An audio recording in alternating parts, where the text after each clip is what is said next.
bum, bum, bum, bum, bum. Bum, bum, bum, bum, Okay, 24. Okay, fine. Ready, go! Are you ready? Are you ready for this? Are you hanging on the edge of your seat? No, That's something from the 80s or 90s. it's a song.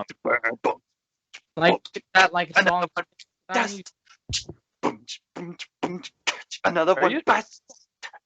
Oh That's a yeah, different that's. song. Oh wait, that is another one yeah, bites the that's- dust. Okay. Okay. Cool. I don't know why Is that you're a singing JoJo's another reference? I don't know why you're singing another one bites the dust, but I appreciate it. Are we live? That was never made clear to me. Yes. All right, good to go. Okay, great. Hello, everybody, and welcome to Disney+Pals. I'm joined by Squid Bear, Jack of all trades, and Callum. Hi, Callum. Oh, hi, Mark. Oh. We are once again talking about Falcon and Winter Soldier. Very brief synopsis for the episode here is Falcon and Winter Soldier break Zemo out of jail. They go to a place called Madripoor. Meanwhile, Carly, the leader of the Flag Smashers, is grieving people. They're setting up for some big job, but people are passing away, theoretically because of the super soldier serum. And John Walker is looking for Falcon and Winter Soldier because more he hunting thinks them they down. have a better chance of solving everything. Anyways, while exploring Madripoor, they look for the power breaker, and they meet up with Sharon Carter. The movie goes a little longer. They discover the guy who can make the super soldier serum. Zemo kills him, and then the episode ends with some Wakanda teasing. That is your most general of synopsi. So real fast, do we just want to jump into some of the stuff we like and some of the cool things about this episode? Yeah. Let's start with Jack. Yeah. We never start with Jack. Oh no.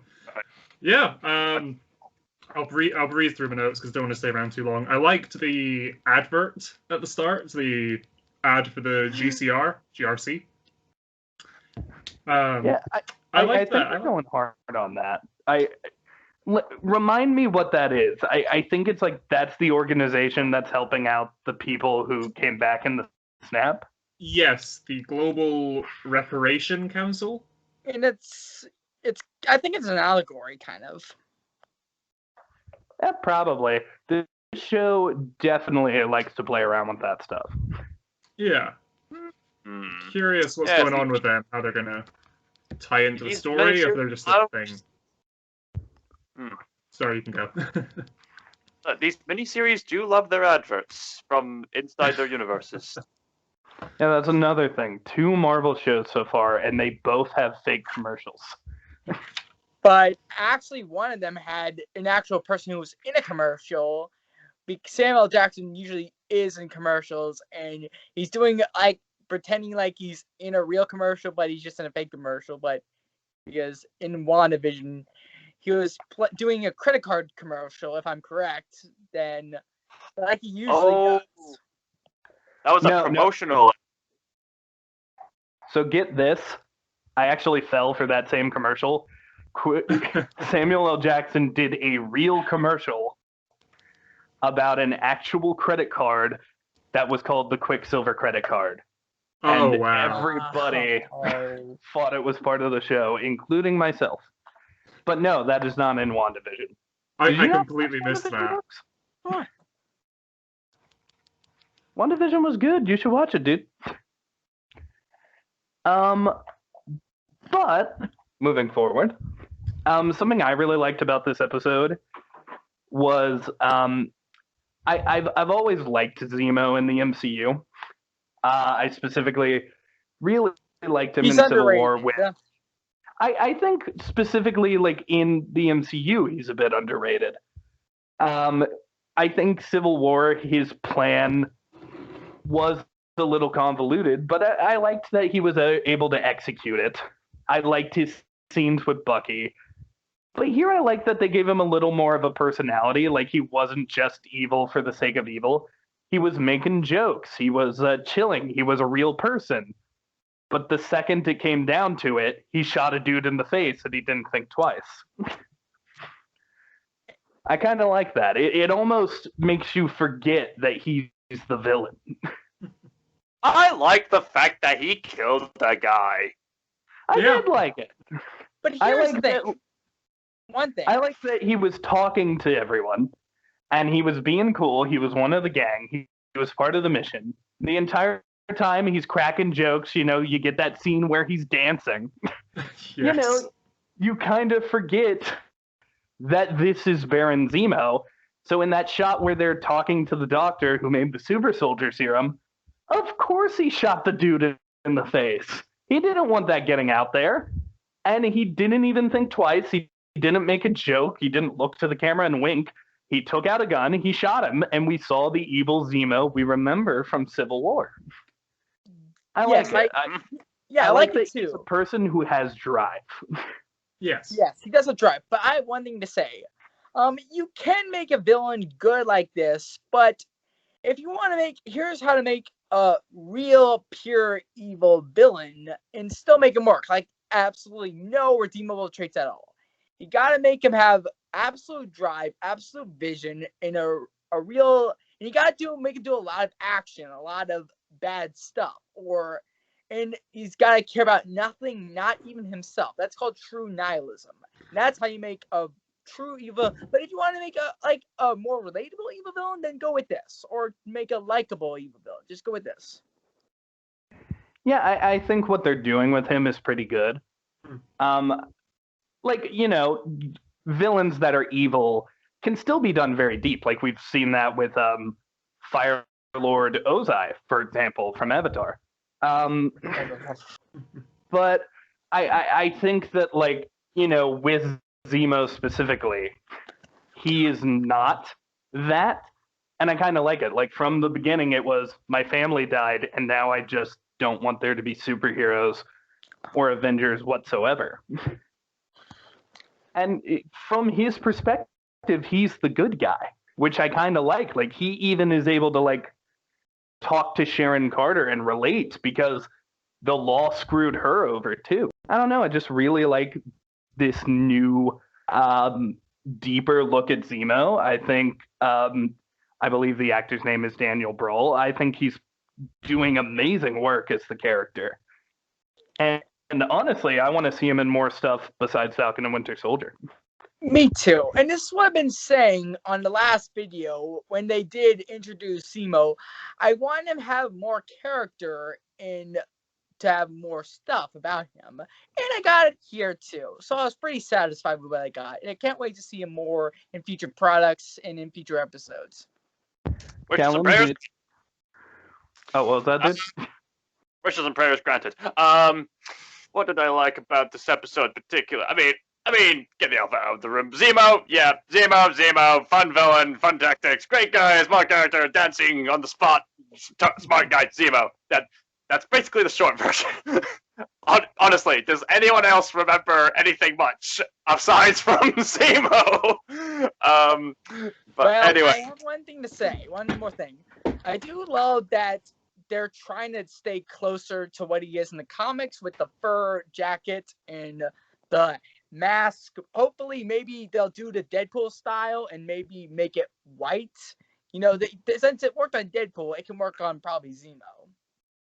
I think it worked on Deadpool because it's Deadpool. I don't want to see that on Zemo. Maybe they could do something like Spider-Man. Make it like But then white.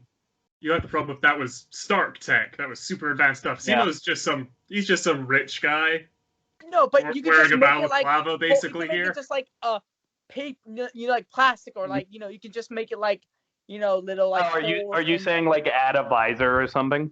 Yeah, and you can make it. You could color it white, and you can still see it. You can see it still look white on the eyes. You could. I personally, I agree that that's possible. I personally kind of like it that you can see his eyes through the mask because it's a nice reminder that this guy is human. because, it's like night and day. When he's dancing in the bar, when he's on the plane talking to his butler, this is a normal person. You would never assume this guy kills people. But when it's time to do the mission, and when that mask goes on, bam, people are falling left and right. He's not saying a word. He's just doing it. And you look into the eyes of that mask, and it's just like, who are you, Helmet Zemo? Who did you become because of your family's death?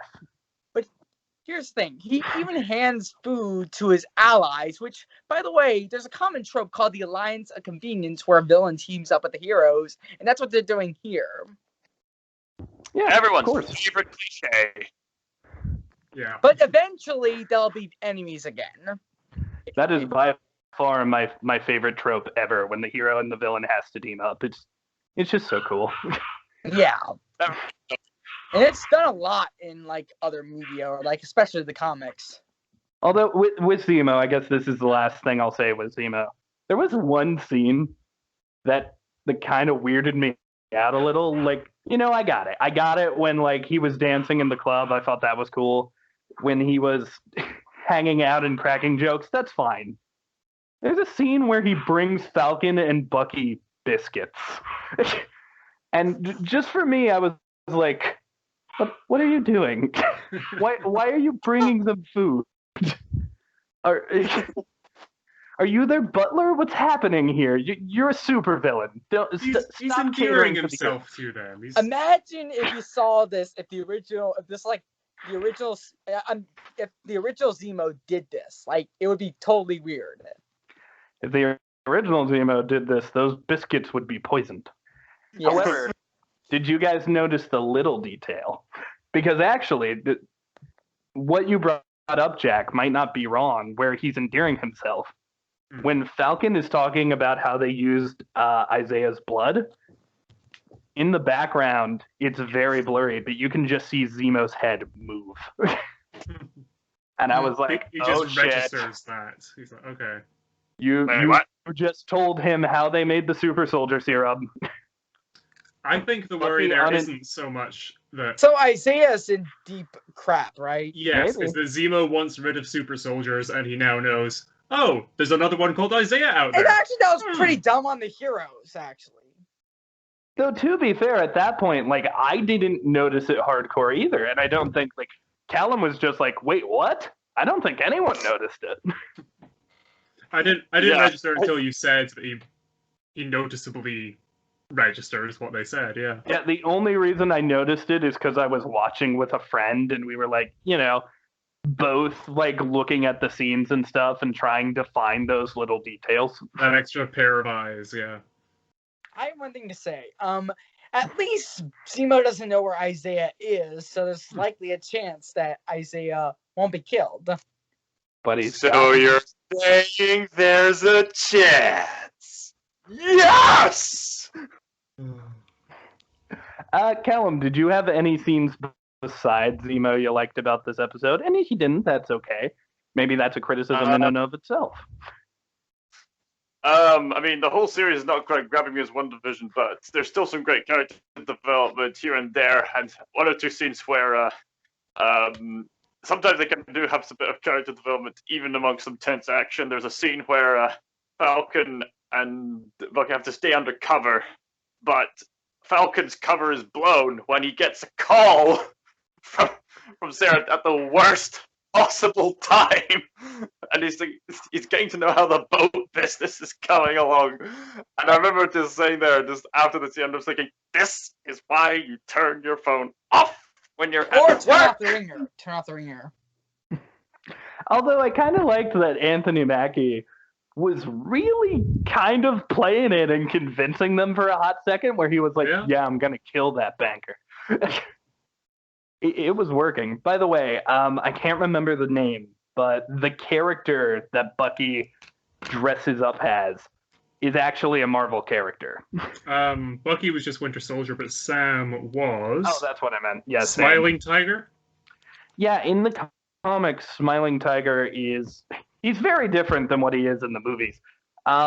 He's essentially this guy who was raised primal, So he's like kind of like Tarzan? kind of Tarzan-esque. He's essentially just like a primal animal man who just walks around on all fours and stuff. So like Mayonnaise from the comics. Not like that. I think M'Baku is very different.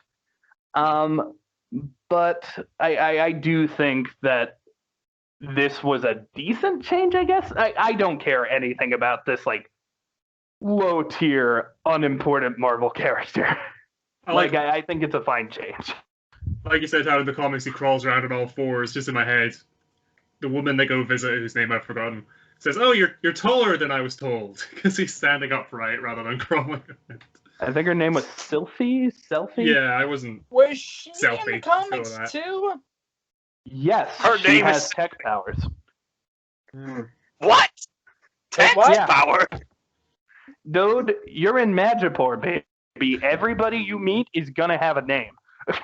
She had tech powers in the comics, and I guess she got shot before we could see that, or maybe she didn't have them at all. Her name was literally Selfie. What is this? Like seriously, I thought was this made in like the 2010s or something, or when the comics or I believe Sylphie or Selfie, whatever her name is, she was actually a character long before this, before selfies were a thing. wait, what? But something else I noticed about this episode, and I guess you guys can tell me if you noticed it too. Did you guys think this episode was a little more heavy on the gore than the other episodes? Yeah, actually, I did notice that, and also a lot of cursing, also. And I feel like that they're trying to be more mature, and they literally show a shot to the heart with the blood and everything. And even there was a point when Sharon Carter was holding a knife, and it was she- covered in blood. and she also you saw the stab wound, and there was blood on the stab wound too. Yeah. I think it was gorier than the previous ones because that was the nature of the scene. I don't think it was. They were forcing in guys with squibs and stuff into this episode. No. But just, they're fighting with knives. There's more gun action. The previous few episodes have just been, fisticuffs. And I think that. Don't you worry, Jack. Cool I was not complaining. Yeah. Either. Because I think that Disney would usually be against this sort of thing, but thank God they weren't this time. Bucky picked up a pipe and javelined somebody. I know. Oh Just impaled God. on that storage locker. That was our shipping container. Yeah. That was kind of awesome. I like it because like earlier we get that scene where it's like he has to like pretend to be the Winter Soldier. And part of me feels like that brutal nature came out there for a minute, where he just like instinct, oh, there's somebody coming after me, throw a pipe at him. I think we should go into, you know what, let's talk about the little things first before we go into the meat. How are we feeling about Carly, and how are we feeling about John Walker, the U.S. agent fake? Wait, I have one America? question. What's your question? Is Carly the Flag Smasher? Yeah, she's the Flag Smasher leader. Well, She's the ginger one, yeah. Yeah, the ginger. I do like that she's still treated like a real person. Go ahead, your mic went out. Go ahead. Wait. Wait. I thought you were pointing out something. Your mic was silent. Go ahead. I cannot hear you. Your mic went out. Oh, I'm sorry. Oh, I put Hey.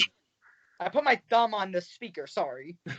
Uh, I'm glad that Rookie Carly mistake, is buddy. treated more like a person still. Like in the other episodes, she's still treated like a person, like a human being. Like she's still doing the right thing. Because a lot of villains do believe they're doing the right thing unless they're pure nihilists, like the Joker. Because and when she cries and feels sad for the people and thinks she's doing right by getting food for her cause, it kind of really humanizes it, and it's really bold for Marvel to do this kind of character. And John Walker is there's still mystery about whether what is true what he's gonna do to Bucky and to Sam once he finds them. Is he gonna have to kill them, or is he gonna capture them? I feel like episode 1 was the Welcome to Falcon and Winter Soldier episode. Episode 2 was the Here's John Walker episode. And now episode 3 seems to be mostly the Zemo episode. But like, just as all those episodes were also setting up all these other things, like the Flag Smashers and stuff, we do get little scenes with Carly here that shows that I don't think she's a bad guy. I think she did light a building on fire and kill people. But I don't know if she's... What happened to her to make her like this, I wonder? Like, how many people has she lost? And I wonder if that one guy who appears to be her second in command, I'm pretty sure he was the one who robbed the bank in episode 1. I'm wondering if he might turn on her because of what's going on. And I don't know. Here's one thing: you die here, or you live long enough to see yourself become the villain. Because I think that maybe she's seeing herself become the villain. Maybe when she sees all the destruction that happens because of her, maybe she'll regret this, or maybe she won't. I don't know. I guess we'll have to see.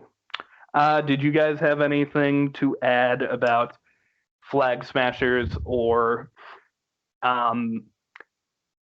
what's going on with John Walker, Cal, and Jack? Want to go first, Jack? Yeah, because you've got food in your mouth. With Carly, yeah, I liked the little discussion of like, oh, what did you want to do before all this happened with her second in command guy? Yeah. So, that she wanted to be a teacher, and we got a few little moments of her playing with kids and stuff throughout this episode, so that was good, sort of building on that idea. Though, seemingly her mother has died, I'm assuming is who this character was, who was hooked up to life support of some kind, and they say later in the episode that she needs to take time to mourn, so I'm assuming that her mother has passed. I do think they mentioned that character's last name, and I don't think it's the same as Carly's. Yeah, that threw me off. But it could be, could be a close parental friend. figure of some kind, or a friend or something, yeah. It's something. The feelings are there. I imagine we'll find out. No, I liked all that, but then, yes, humanizing her, but as you pointed out at the end of the episode, yep, she blows up a car and the fire spreads through a building that they've left all these guys tied up in who are 100% going to die from that. So, and they then say when they're about to drive off, she's very much the ends justify the means kind of person. And I was also just want to mention it before I forget that she said her plan, their goal was to give the other kids at these camps the serum, which threw me off as well. I'm not, because you want the other people who were, that those were kids who vanished in the snap, so it's not even the whole we want things to be back to the way they were during it. That threw me off. I think that's intentionally a throw-off point. What I wonder is maybe, because here's the thing, clearly they have either taken or been forced to take the super soldier serum themselves. So I wonder if now that they have it, maybe they're going to attempt to weaponize it and give it to like some people who did vanish in the snap. And I don't know, maybe they're trying to tell people, oh, look, these people came back and now they have powers and they're hurting people. Maybe maybe that would be Marvel's way of sowing the seeds. That way when mutants show up, everybody would be a little freaked out by it. I like that angle. But I do That's a question. I'm sorry. Even though Scarlet Witch and Quicksilver already existed. But they're not called mutants yet, at the very least. But I have one question. Go ahead. How long would it take for the mutants to be accepted when they're coming to MCU? Never. That's the point. That is the whole point of mutants. It's an allegory for people of different races who are discriminated against, people of different sexual preferences and genders who are discriminated against. That's the whole point, is people who want to be accepted and the world just isn't. So until that happens in real life, I don't imagine we're going to get that in the comics. Professor in the Magneto MCU. were literally allegories for Martin Luther King Jr. and Malcolm X, except the roles reversed. For some reason, Professor X is not Malcolm X. He is Martin Luther King Jr. But I have one question. Does that make X-Men a product of his time? No, I think X-Men is very relevant in today's world, and I think that, like, you know, maybe they are sowing those seeds. Like, clearly Marvel is willing to tackle these topics. Just look at what happened with Isaiah and when Sam almost got arrested. So I don't know. I think we're going to see a lot of moving forward and Marvel saying some big things. The X-Men into the Marvel Cinematic Universe will be an allegory for Marvel finally getting the rights for them to get into the Marvel Cinematic Universe. Yeah, maybe. But I think it's time to bring up the big cliffhanger of this episode. This is probably where the meat of our discussion will come in. Before we even say it, I want to ask, what did you guys think the small little balls that Bucky was picking up? What did you think those were at first? Because I knew instantly. And I was so proud of that. I know. Because I think they're definitely Wakandan tech. My brain immediately went, because there's that shot, I think it was in one of the Black Panther trailers. If not, it's at least an iconic one from the movie, where he drops out of the Wakandan plane, jet, helicopter, whatever it was, and just throws a bunch of them to use as bugs and cameras. So my mind immediately went, okay, it's Wakandan. What are we going to do here? Are we going to see Shuri? Are we going to see... I had a moment of Black Panther, but yeah. No. So I think that was that Okoye we saw at the end there? Get me back on, Senpai. Well, my friend I watched the episode with, his name was Skylar, literally, as soon as we saw the tech, like, I start yelling, that's Wakanda tech, that's Wakanda tech. And he, like, sets up on his chair and he's like, are we going to see Shuri? And we're both getting really excited for Shuri. And it was not Okoye, but it was a member of the Adora Milaje. Yeah. Which is the Okoye's band of warriors. Wait, but she was the one that was in Civil War. Remember when she was with, T'Challa, and then she was like, move or you'll be moved? Was it the same actress? Move or be moved girl. Yes. That might have been. Nice. We'll get a name for Move or Be Moved girl. Cool. I think she does have one. I just don't know it. And I have one question. Why was she there if we're just going to have the main chief, why couldn't the main chief of the Wakandan warrior tribe of female Okoye? just be... Yeah, Okoye. Why couldn't she be there in Civil War? If I gotta be real, I think that's because Okoye is still in Wakanda doing stuff. Can't be everywhere at once. You gotta remember, when the snap brought everybody back, when Hulk's snap brought everyone back, that happened for Wakanda too. So there's probably figuring out how they're dealing with this as well. Idea. What if Move or Be Moved girl? What if her specific mission out there beyond the borders of Wakanda is to monitor Zemo and everything? Because back in Civil War, she was there, everyone was there because T'Chaka had just been killed. Mm-hmm. So perhaps it was a case of, okay, find out what's going on with this. We then found out, okay, it's not Bucky, it was Zemo. So now she's still on that trail of Zemo. Now that he's out of prison, Wakanda can get their hands on him. I have one question.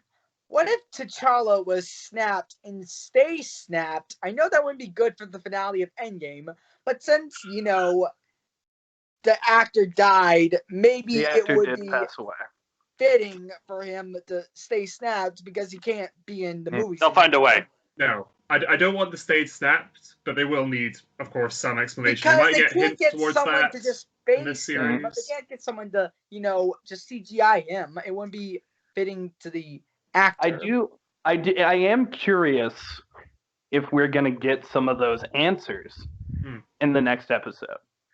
I don't think we're going to get a ton of answers, but maybe we could get like a little update on what is going on with T'Challa.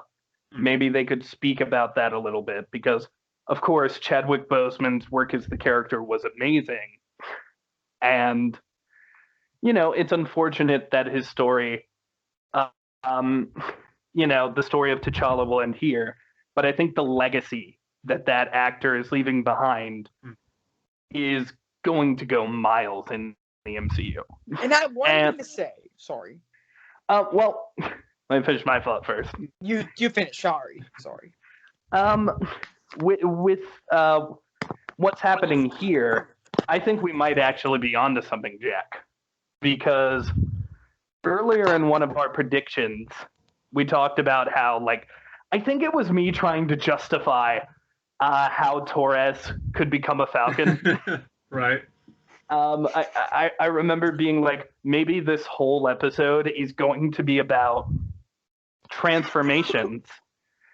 And we talked about how Falcon's going to become Cap. This fake Captain America will become U.S. Agent. And maybe Bucky will become White Wolf. Yeah. I think we may actually get the name White Wolf. I think we may see a brand new suit for Bucky, a brand new situation where he actually decides at the end of the series to go become a warrior in Wakanda or something like that. But I have one thing to say. A, hopefully we'll get the costume. B, it's already stated that Shuri's going to be next Black Panther. It's already planned out. So hopefully Shuri's probably going to be next Black Panther. Well, they haven't said Shuri is going to be the next Black Panther. All they've said so far is they're not recasting Chadwick Boseman. And there's going to be a show about Wakanda that theoretically is going to be about a lot of the characters, like probably Okoye, Maccabi. I'd love to see M'Baku get a couple episodes. Yeah. I love M'Baku. But yeah, I was just wondering, from your guys' perspective, what do you think is going to happen with the Wakandans here? Because as far as I know, this is not part of the comics. So I don't know. I just want to pull on that thread of the White Wolf a little bit more before I move on. Yes, the idea of Bucky perhaps taking up that mantle by the end of the show will be really good. But what I was thinking was... Sorry, I've just forgotten what I was going to say. Bucky, White Wolf. Brain fart. Never mind. Move on. I'll bring it up if I remember. Oh, no. Wait. I have one theory. What if, since Sam will probably be the new Captain America, and maybe they'll give up the original shield and maybe make Sam a new shield, a new improved shield for him? Well, I do think that's possible, especially now that Wakanda is involved. We could see a new shield with new vibranium. Maybe for Bucky? I don't know. But I think Sam would make more sense because he would be more new Captain America. I see two routes this story takes. Sam becomes Captain America, and then Bucky becomes White Wolf and goes to Wakanda and lives there full time. Maybe even he is a player in the Black Panther movie. Maybe he teams up with Shuri or something.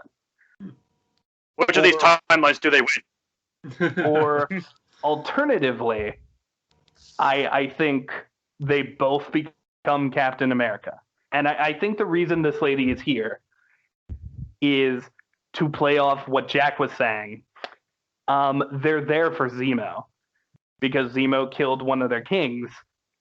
But my question is, how are they going to deal with this? Make everyone America.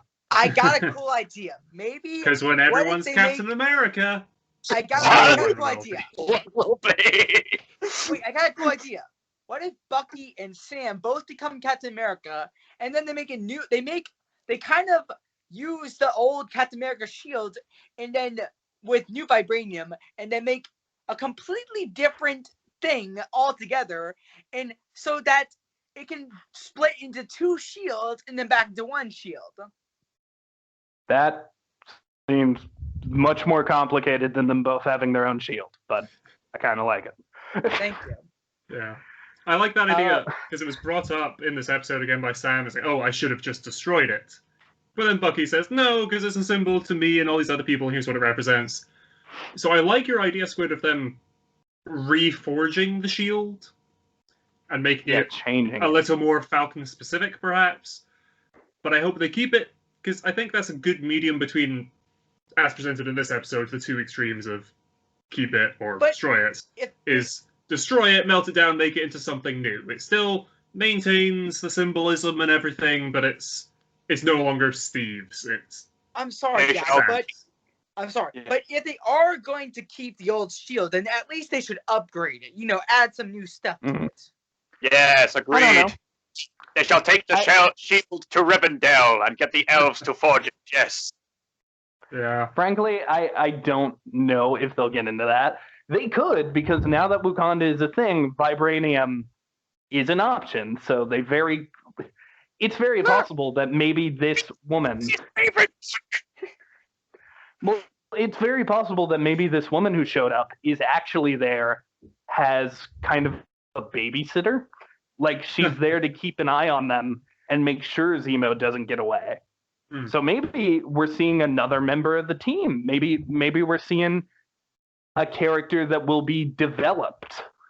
But if I had to give a guess, I would say she's going to give them an ultimatum, something along the lines of, look, you can work with Zemo, but if he gets away, we're coming for you. That's how I feel. I can see that. Or, we will let you work with him on the condition we get him when you're done. And that means death, because the Wakandans are so, strict and, so deadly that they'll have to kill Bucky and Sam. Well, I think that T'Challa is kind of changing that. Let's all remember, T'Challa is the one who stopped Zemo from killing himself. Exactly, but his reasons for that were, the living aren't done with you yet. Oh, you're right. So maybe he would. I'm just trying to think about, why Zemo ended up in an American prison to begin with, if a Wakandan... Oh, German, my bad. Let me guess. If a Wakandan arrested him? I know. They took custody. When T'Challa took him, the American agents said that we have full jurisdiction over him, since this was a UN bombing, and since we have full jurisdiction, we have every right to detain him. Yeah, I guess so. Because at the end of Civil War, he was locked up in that mobile cage thing they had Bucky in earlier in the film, and that was at the base in Germany, so now he's just been moved to an actual prison rather than a military base or government agency building or whatever exactly that was. Callum, what do you think could happen with Wakanda? Any theories or anything? Because again, you do not read comics, and this is a situation where the comics are not really applicable. I don't know what's going to happen either. Right, so let's remind ourselves of the situation again. Falcon and Bucky are teaming up with Zemo to try to hunt down these flag bashers. They're finding out. Sorry. Well, they're trying to find the power broker. Yeah, the one pulling all the strings, as it were. Clue by clue, they're trying to hunt down things by super soldier serum, and Bucky's had a past in Wakanda where he's become known as the White Wolf. So, from what I'm gathering, now Falcon and Zemo are entering a building to meet somebody, and then Bucky is going off on a walk. I would never trust any of these guys to go off separately without bumping into any kind of trouble. So Bucky finds the spark powers, and they lead to a Wakandan agent. So obviously she's gonna have some involvement. It seems that Zemo's catching a lot of attention now that he's released. There's a lot of agents saying we're here to babysit Zemo, tuck you in bed, read you a good night story, and then after you're sleeping, put you back to prison.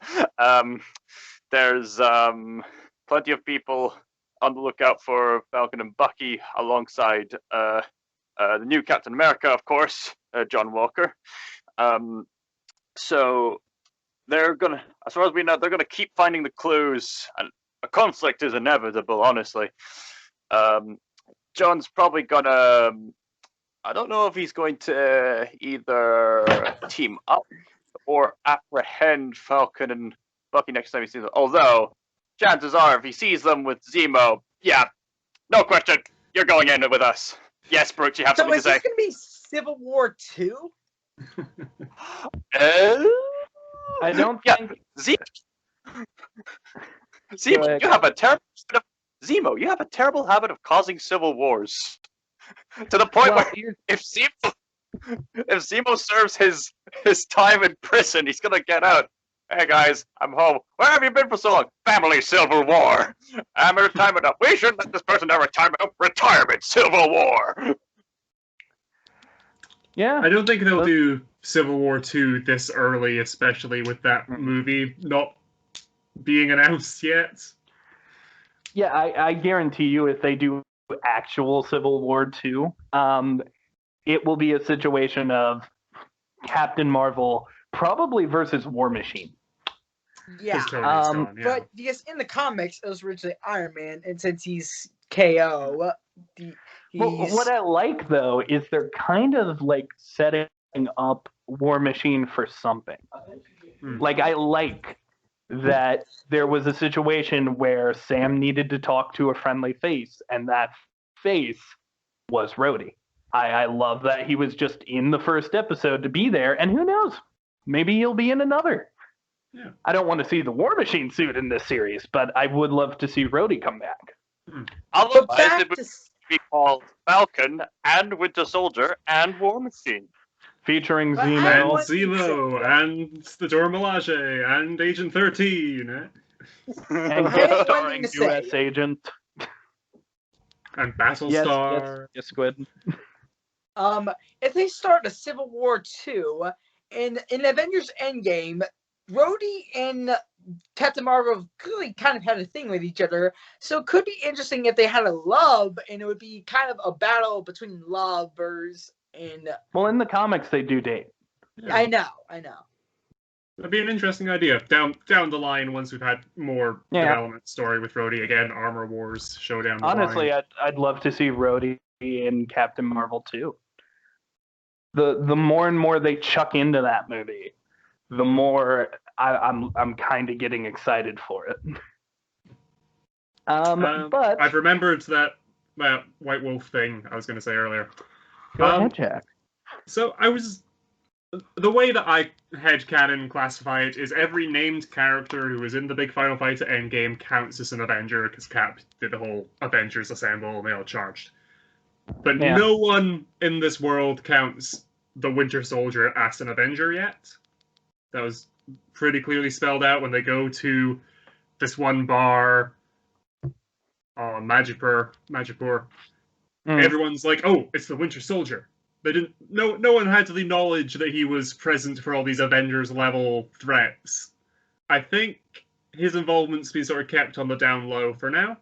So if by the end of the series we take the idea of him taking up the name and mantle of White Wolf and more formally becoming a hero, because at the moment everyone's like, "Oh, the Winter Soldier's still here. Okay, we need to deal with that." It's also possible that Black Panther 2 could literally be called Black Panther White Wolf. No, or And Black maybe- Panther and the White Wolf.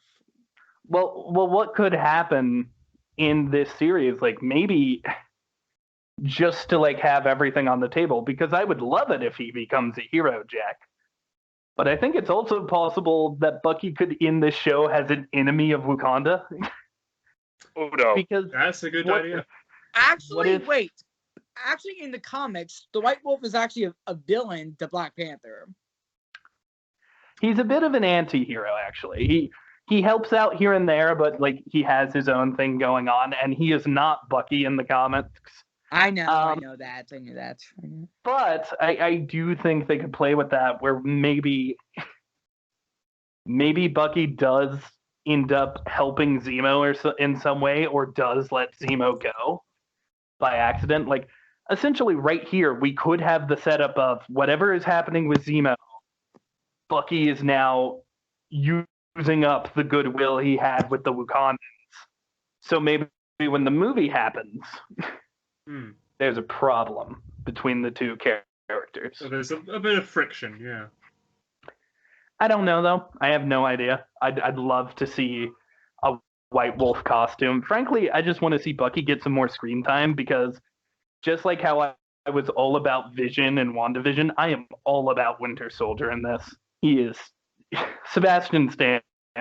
Is both characters end up wearing white at the end of their respective show. Crisscross. Connections, everything's connected. Chop, real smooth. Anyway. So let's go into final thoughts, if anybody has any, and then we'll end on the ratings. I want to just point out, it was said by the scientist who had made the serum derived from Isaiah, which we called last episode, good job guys, that Carly stole 20 vials. It was stated at the start of this episode by Sam and Bucky that there were 8 super soldiers, including Carly. One of them has been gunned down at the end of last episode, so there's currently 7, which means there's still 13 vials unaccounted for at this moment. Have they been used yet? Are they in storage to be used? I don't want to talk about leaks, but okay. I had heard a rumor. I'm just going to take off my headphones. No. I'm not going to spoil anything, Jack. I'm not going to spoil anything. I heard a rumor that there is a character showing up from the comics who in the comics was a mutant. Okay. But maybe in this, if that character shows up, if that's even real, because I'm going to be real with you, Jack, those images were shit. Okay. But there's the possibility that you might know something. There might be at least one of the vials used. Okay. Yeah, I think maybe some bad guy sort of mini boss style thing could happen. And then building off these vials of the super soldier serum, there's a nice little line when Callie and the second command guy are standing outside the CR or whatever base, just talking, and they talk about, when we were given the serum, I was so scared. The line, it felt like my veins were on fire. My brain immediately went, like Extremis in Iron Man 3, which was recreating the Captain America super soldier serum, and that was making people more powerful, but also fire in the veins imagery. So that was...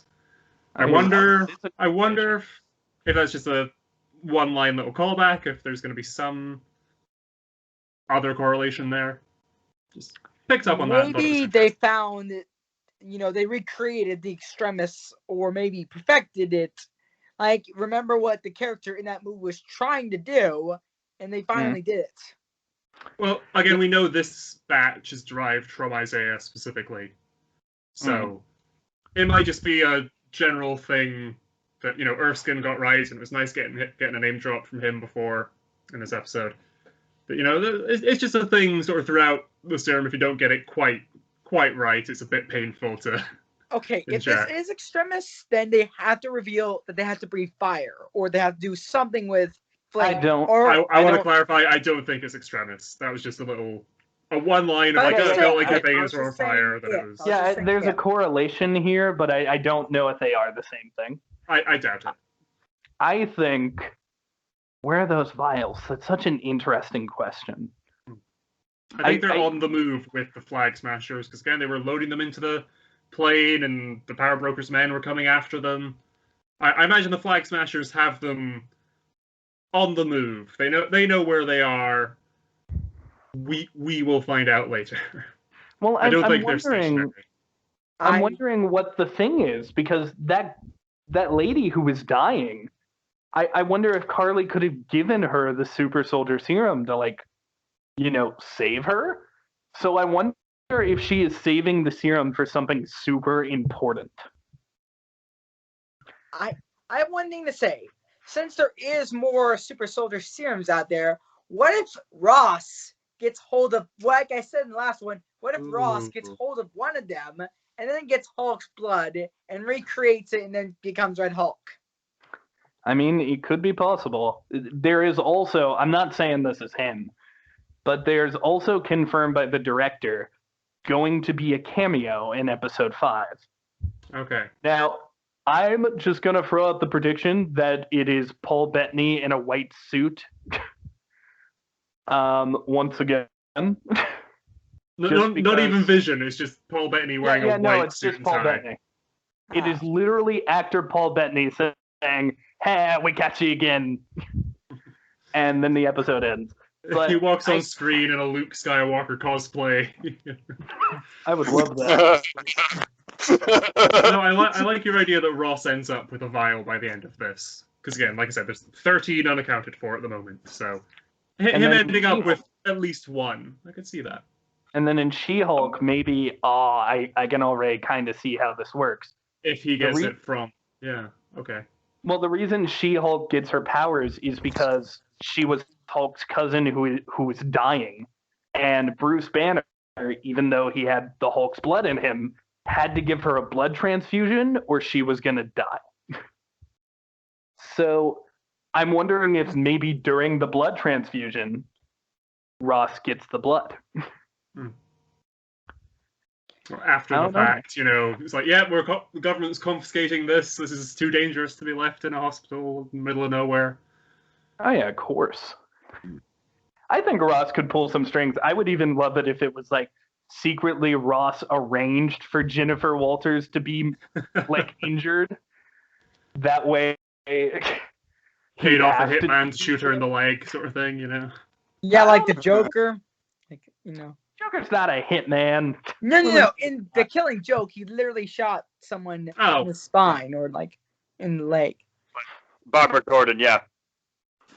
But any final thoughts on this episode? Let's start with you, Cal.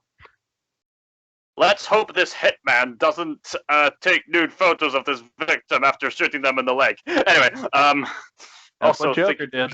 Killing Joke, yeah. Thinking about all these things, you're reminding me of these fire-breathing people from Iron Man 3, and I'm just thinking, smiling tiger, hidden Mandarin. That would make for an awesome movie. That is a cool saying. Also, I don't know if there's too much with this so far with what's going on, but there's certainly a chase, an investigation of the schemes, as well as a collaboration with Zemo, and who's apparently, thanks to Neil and Brooks brought this up to me before recording this, Zemo's getting a more comic accurate outfit, purple mask, fur coat. What else is happening in this? So other characters returning, Agent 13, Wakandan Agent. I don't know if there's too much else to say other than what we saw. And as for what's going to happen, I'll have to wait and see. See where this heist goes.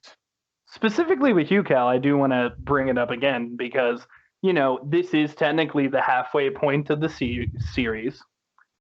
Episode 3. So I do want to ask you, there's only 6 episodes, dude. I do want to ask you, has your Marvel fatigue changed any by this series? Because I know with WandaVision, it just wasn't a problem. There was no dislike of what was happening. I guess I'm specifically asking if the storytelling that they are using would give you Marvel fatigue or not, because I gotta be real, when they reveal the little things about the universe, like Isaiah, it blows my mind, and I'm always like, oh my god, there are so many stories to tell. Well, yeah, there's a lot to talk with Isaiah, and I think that's the most important part.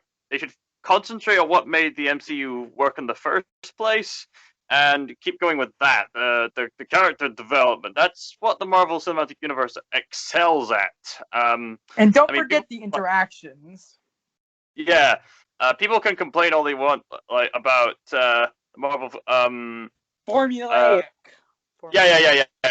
Following a formula. That's my main concern. That they're gonna follow this formula, but WandaVision thankfully broke this formula, which is why I was refreshed by it.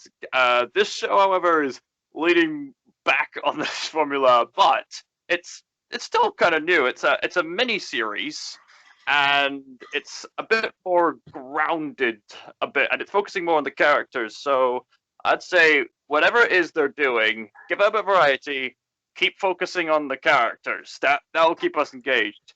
As long as you're not gonna keep putting this formula down your throats, like with stuff like sorry, Brooks, like things like popcorn fest, like Pacific Rim, or things like Fast and the Furious, or the films where you watch them again and again. You think you'll predict the beats, or even like the Jason Bourne franchise, or even Godzilla versus Kong.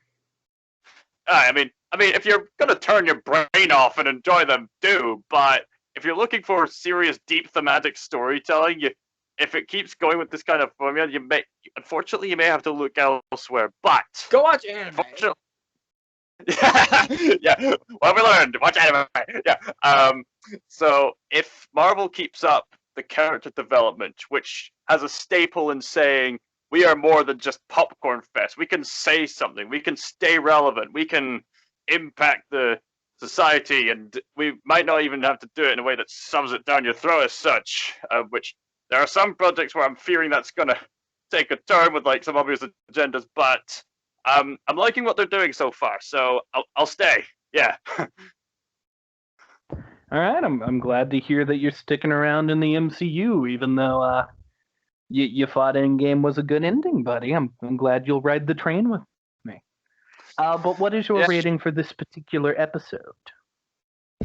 Now remind me again. I gave the previous 2 episodes like 6s and 7s, right? Episode 1 you gave 6.5. Episode 2 was 7.5.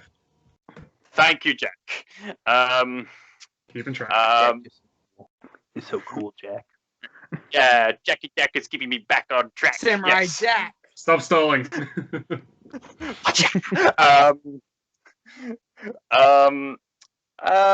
Maybe if it wasn't for certain elements, I probably would have ranked this lower than this. I think I ranked the previous one a 7 because of the elements like Isaiah and other things that got my personal.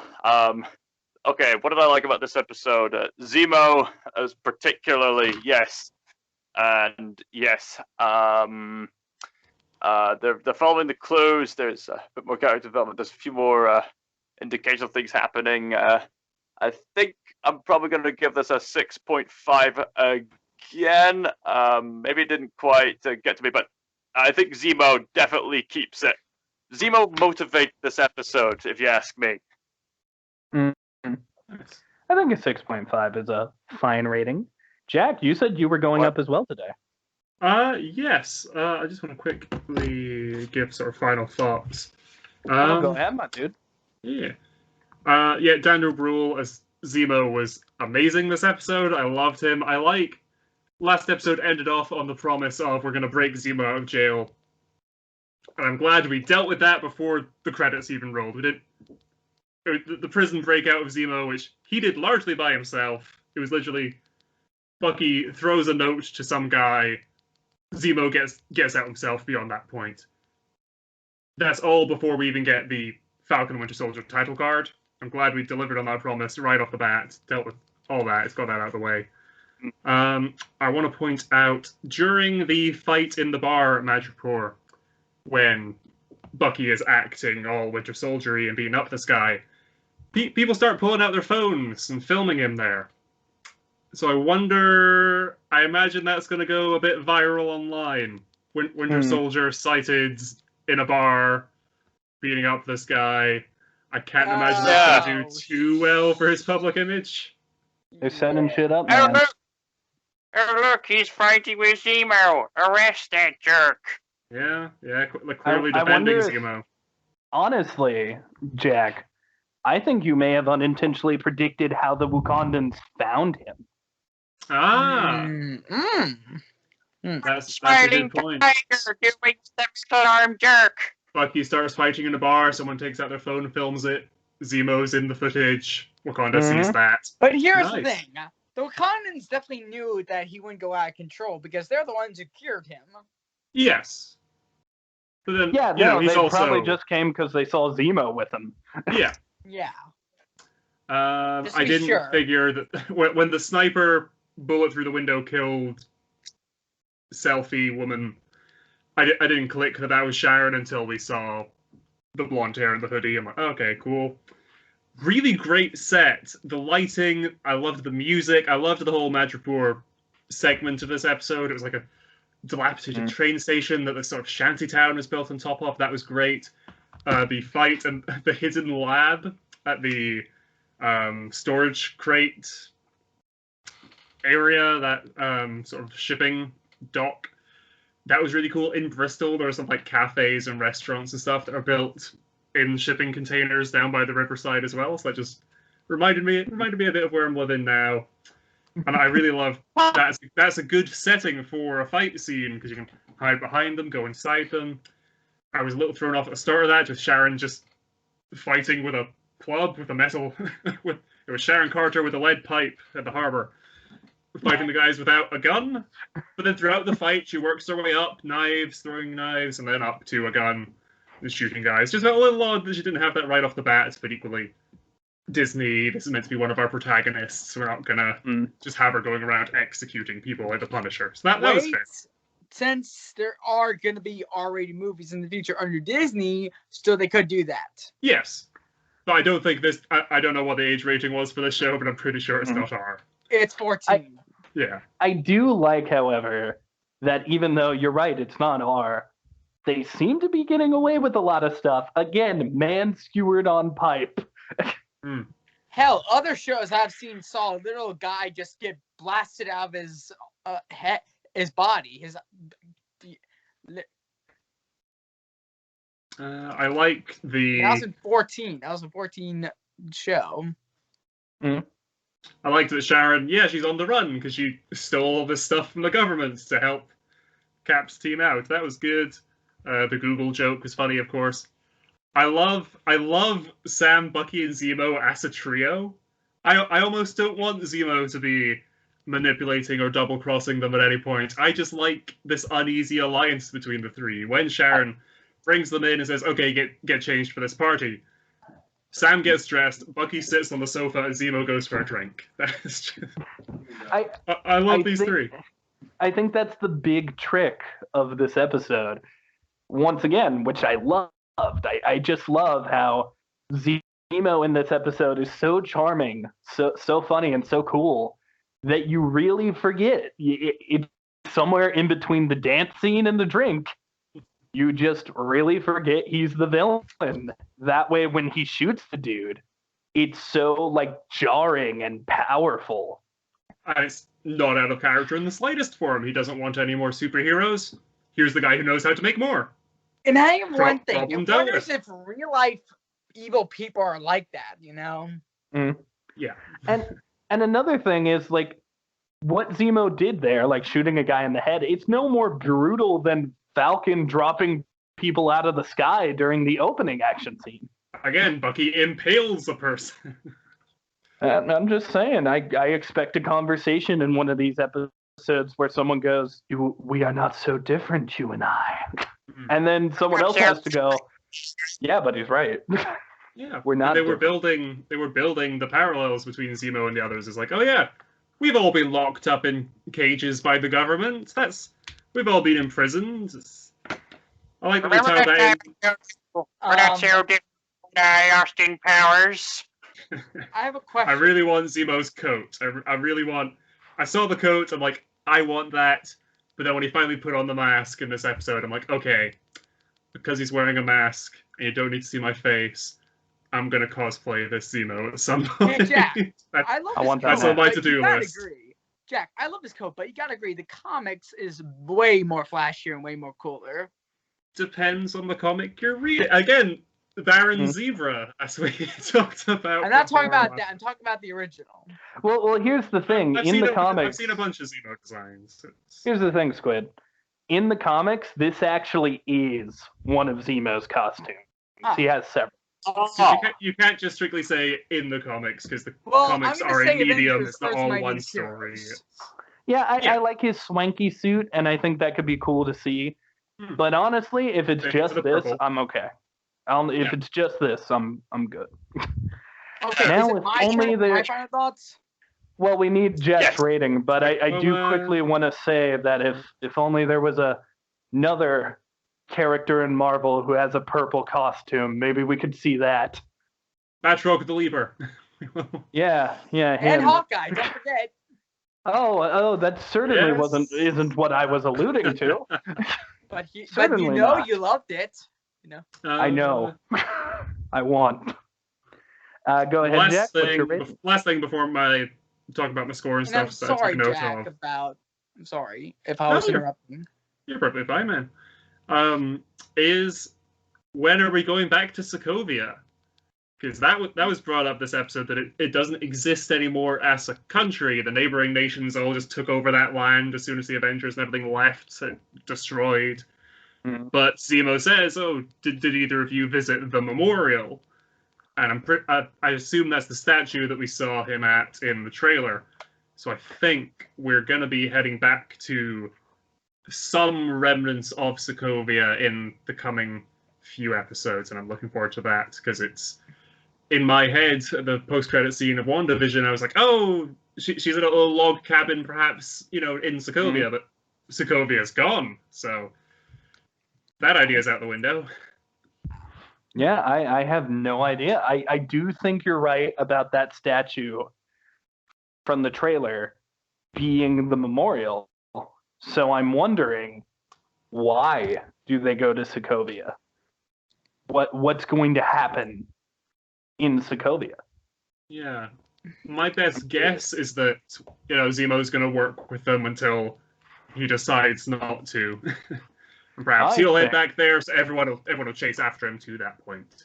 I think episode 5's cameo is going to be revealed to be Doctor Strange, but not Doctor Strange as we know him. This is Doctor Strange from the past, using the Time Stone to come to our present, and he's going to take Falcon and Winter Soldier back to Sokovia, and then Ultron comes back. Bam. That's my big theory. They go back to try and cool, stop but Zemo's family from dying, so they never turn evil. Oh shit! And he's a rich guy with a jet. He could be the new Tony and financially back the Avengers. It all makes sense. Yeah, I know, makes but sense. I think that maybe he doesn't need to be the past Stephen Strange. He could just be the present Stephen Strange. This is all a joke, Squid. I know, but I'm playing on the Well, joke. if you've seen leaks and spoilers, Neil, I'm taking everything you say. Yeah, I agree. You caught me on Mephisto. No, I saw like an image forever ago. It wasn't even really a link. It was a leak. It was a promo picture.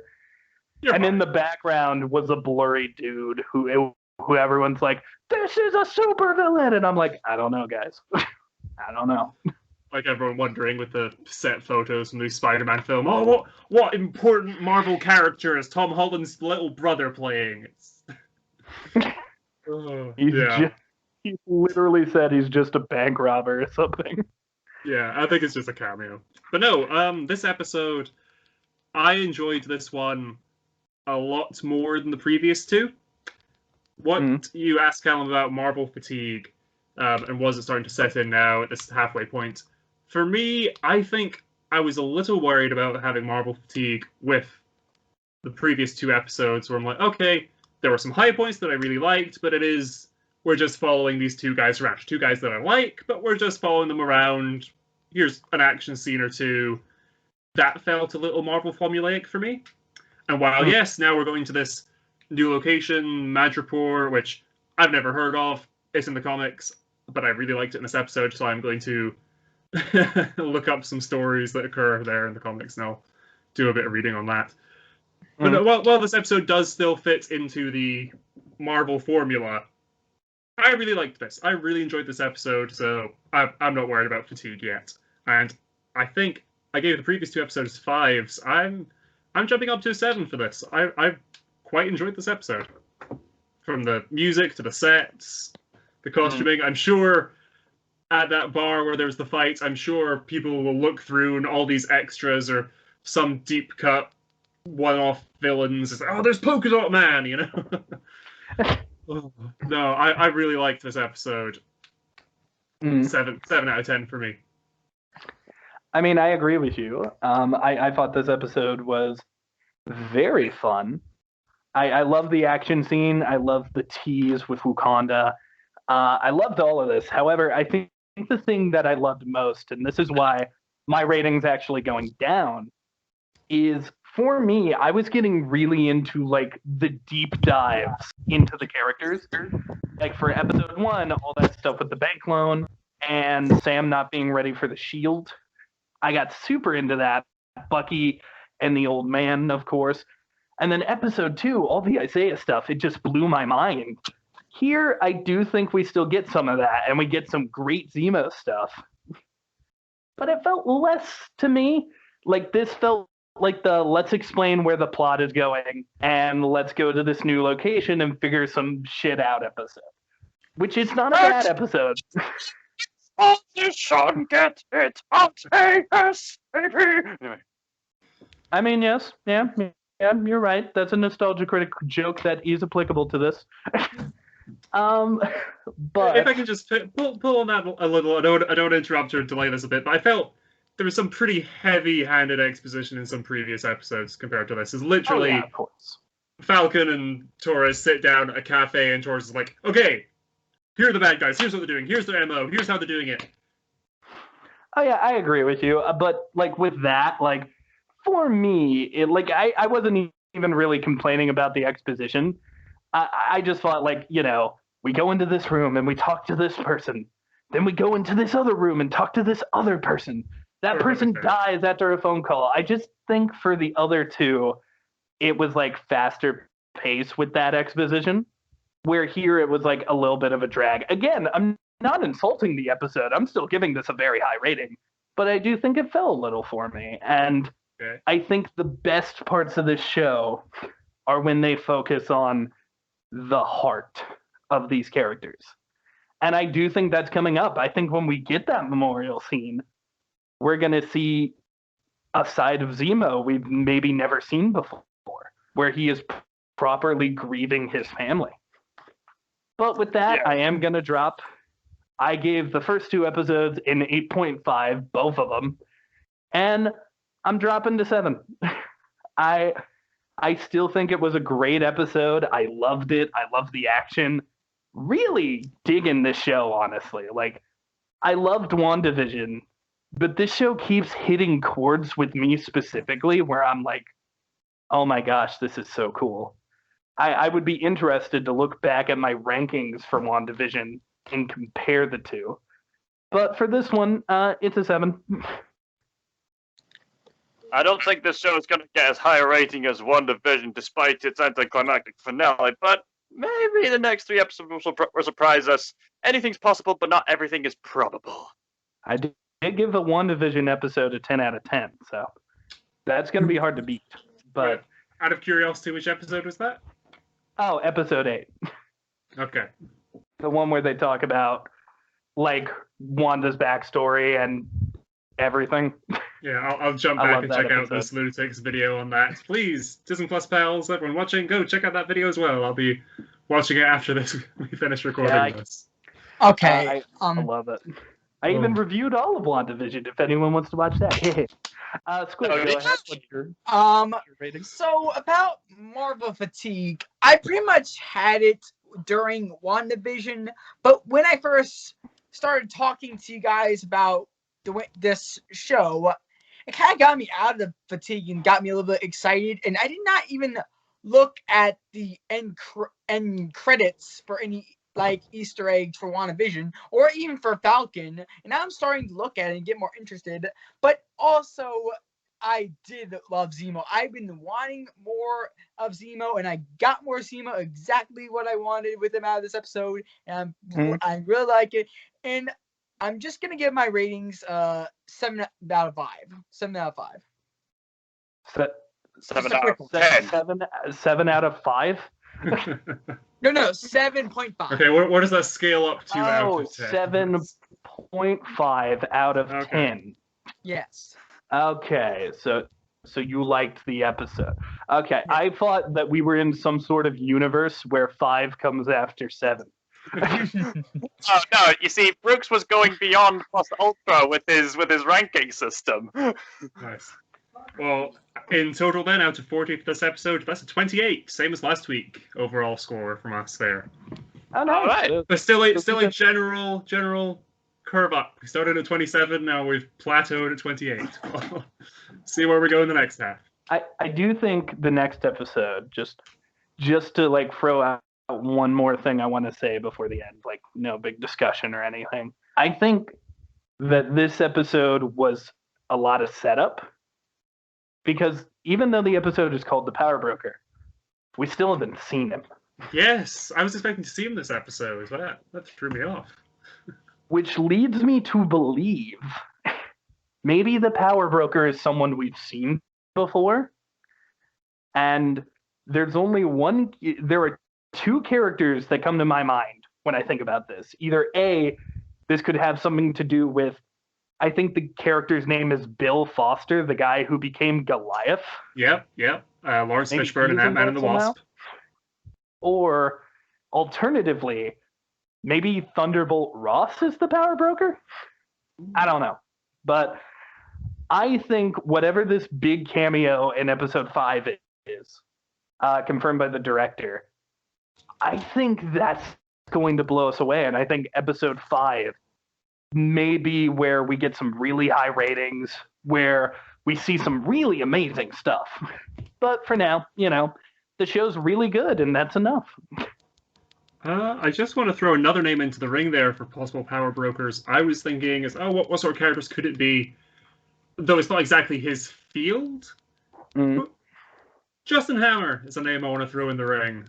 We've not seen him in a while, and he could certainly at least be financially Hammer's backing. a joke. We all know that. It could be that Justin Hammer somehow obtained, Justin Hammer is kind of a joke sometimes, but it does make sense. Like, what if he didn't get snapped out? What has he been doing for the past 5 years? Yeah. Maybe this could be a redemption or something. We saw 5 years, taking that number in Iron Man 2, when they're watching back footage of Justin Hammer's attempts at building an Iron Man suit that snaps a guy in half.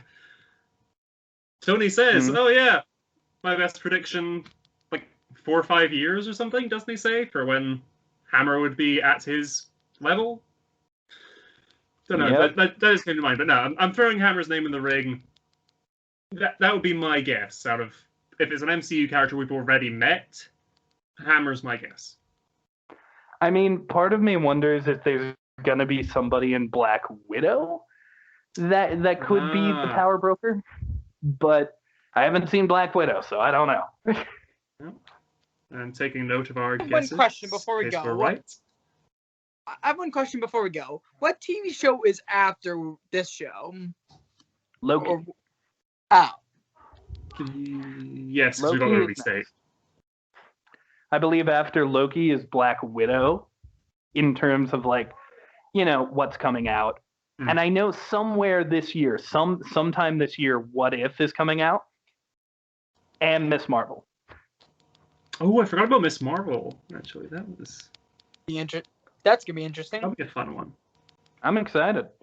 All the better, I did not like the Captain Marvel movie, so all the more characters we could chuck in that to make it better. Yeah, I'm okay with that. AKA a different character. Monica Rambeau is going to be in it. Already excited. Oh, nice. But thank you all for watching. Yeah, thanks for watching. Do we want to end this off on a question? Yeah, let's end it off on a question.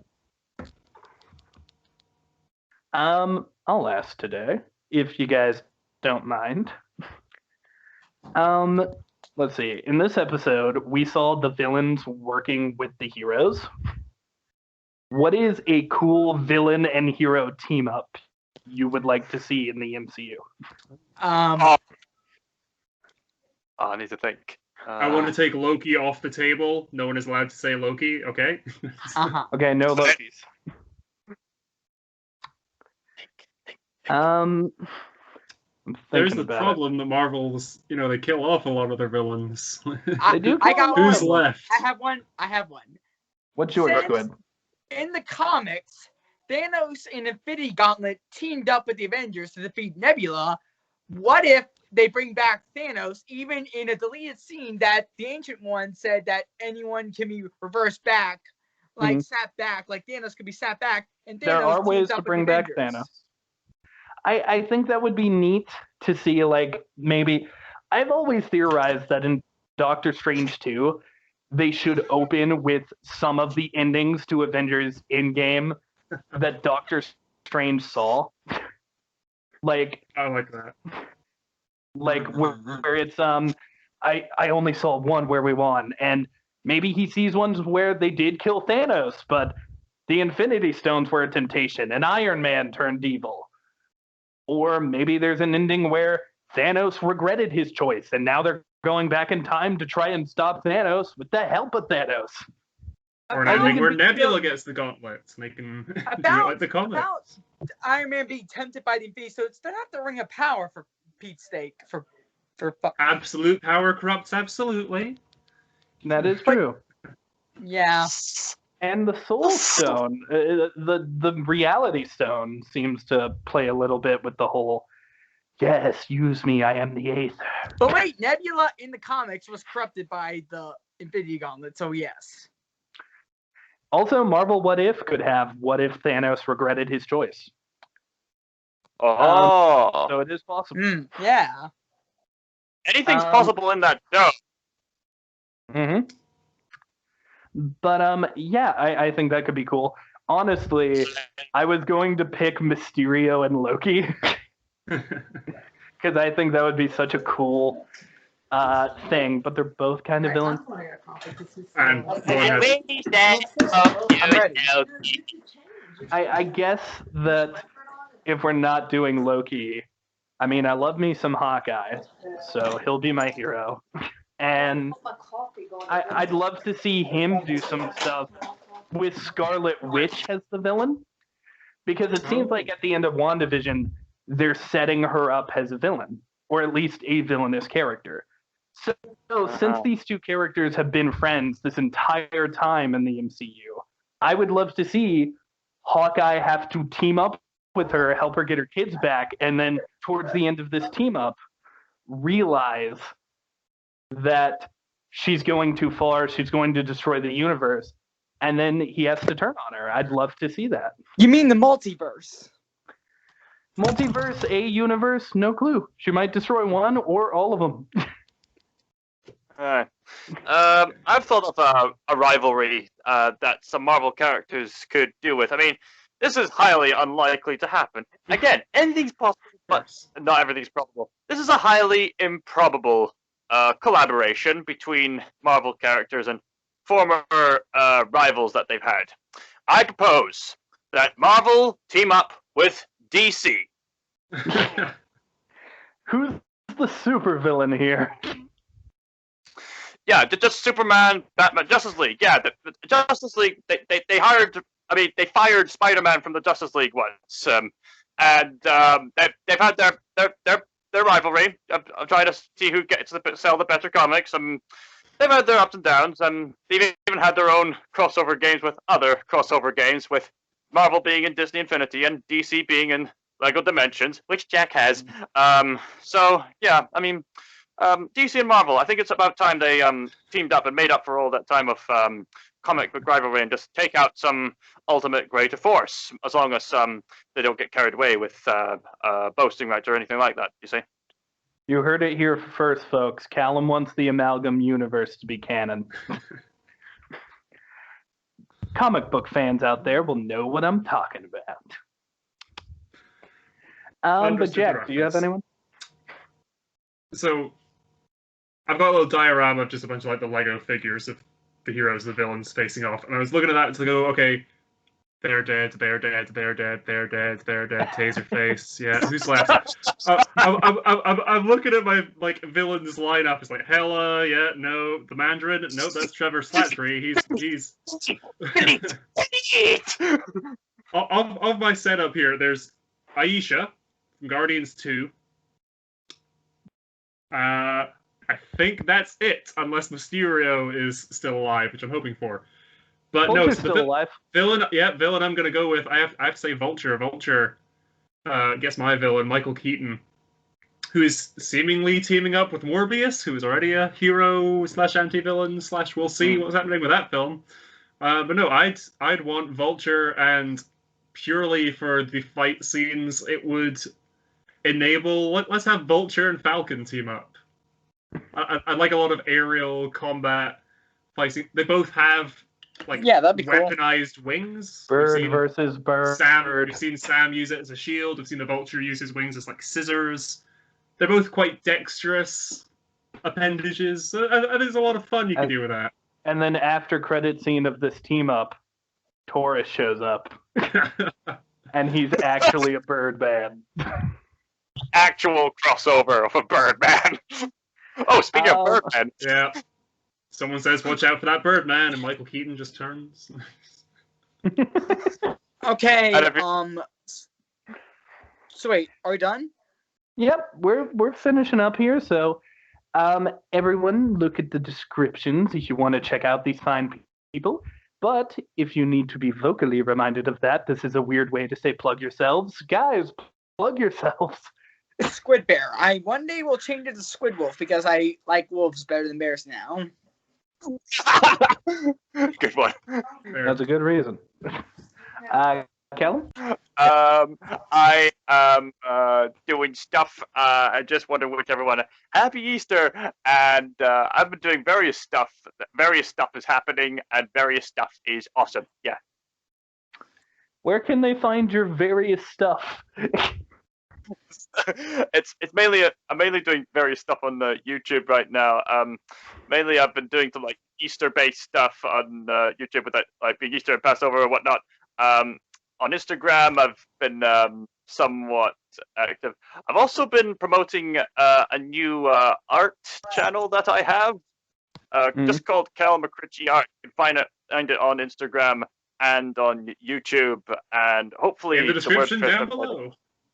Yeah. If I remember to put that. Yes. You'll put it in, or you get the hose. And you can find me, Jack of All Trades, at Jack of All Trades on YouTube. The final season of Attack on Titan just ended. Cough, cough. Final season part 2 coming next winter. Can't wait. I know. Promised Final... Neverland just ended. And man, was that adaptation terrible, and I can't wait to make a video ranting about how bad that show was. My reactions are up on the channel, go check that out as well. Also, I'm going to plug my TikTok down below as well. There's my link. I do a lot of animation, animatic type, really cute short things on TikTok there. We just passed 14k followers, so that is still growing at an exponential rate. I'd love to keep that momentum. So yeah, please go check me out on that. Nice. And also, ladies and gentlemen on the channel, you have claimed you want higher quality stuff. You want reviews and such. Well, I finally did what you told me to. I've bought myself a PC. So, here in a couple of days, we can start getting reviews on this here channel. Hopefully with a little bit more of a, for lack of a better term, I guess, budget. You know, everything can be a little more flashy. But I also stream to Twitch. So if you would like to support me on there, please go to twitch.tv/Dr. Knealetapus. It is probably in the description, but also it is written out right there on the name of this channel. So if you want to find me, you can. And thank you all for watching. And now we have to end on a joke.